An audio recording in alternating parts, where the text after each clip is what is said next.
sisters and brothers of America. अमेरिकी बहनों और भाइयों, स्वामी विवेकानंद के इन 4 शब्दों ने अमेरिका का दिल जीत लिया। विवेकानंद के इन आत्मीय शब्दों के सम्मान और समर्थन में आर्ट इंस्टीट्यूट ऑफ शिकागो में पूरे 2 मिनट तक बजती रही तालियों ने अपने धर्म व संप्रदाय की सर्वश्रेष्ठता पर इतराने वाले अमेरिकी और यूरोपीय धर्मगुरुओं का अभिमान तोड़ दिया। 11 सितंबर 1893 भारत से पहुंचे एक युवा सन्यासी ने ज्ञान से भरे तेजस्वी ओजस्वी भारत से दुनिया का साक्षात्कार करवाया। 11 सितंबर को स्वामी विवेकानंद ने हिंदुत्व पर विस्तृत व्याख्यान दिया। I am proud to belong to a religion which has taught the world both tolerance and universal acceptance. We believe not only in universal toleration, but we accept all religions as true.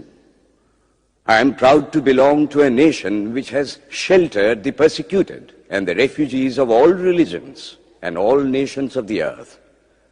I am proud to tell you that we have gathered in our bosom the purest remnant of the Israelites who came to southern India and took refuge with us in the very year in which their holy temple was shattered to pieces by Roman tyranny.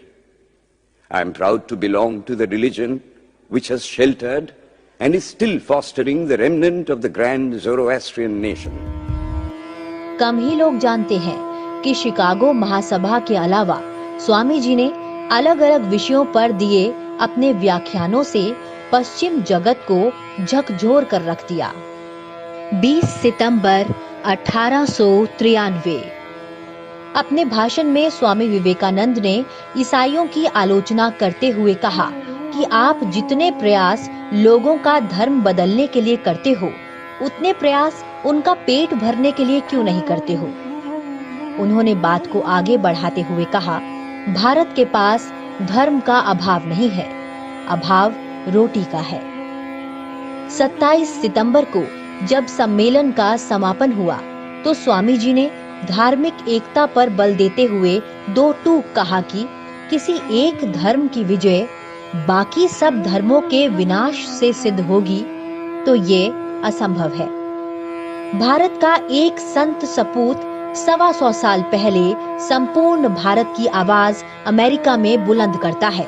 11 सितंबर 1893 को America के Chicago की धर्म संसद में दिए गए अपने भाषण में भारत की मजबूत छवि पेश करता है। नतीजा सामने है।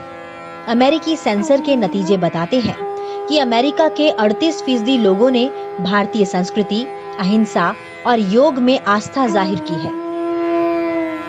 जाहिर है स्वामी जी चाहते थे कि दुनिया सर्वधर्म समभाव और सौहार्द की राह पर चले। आइए हम लक्ष्य लेकर आगे बढ़ें और तब तक ना रुकें जब तक वो मिल ना जाए।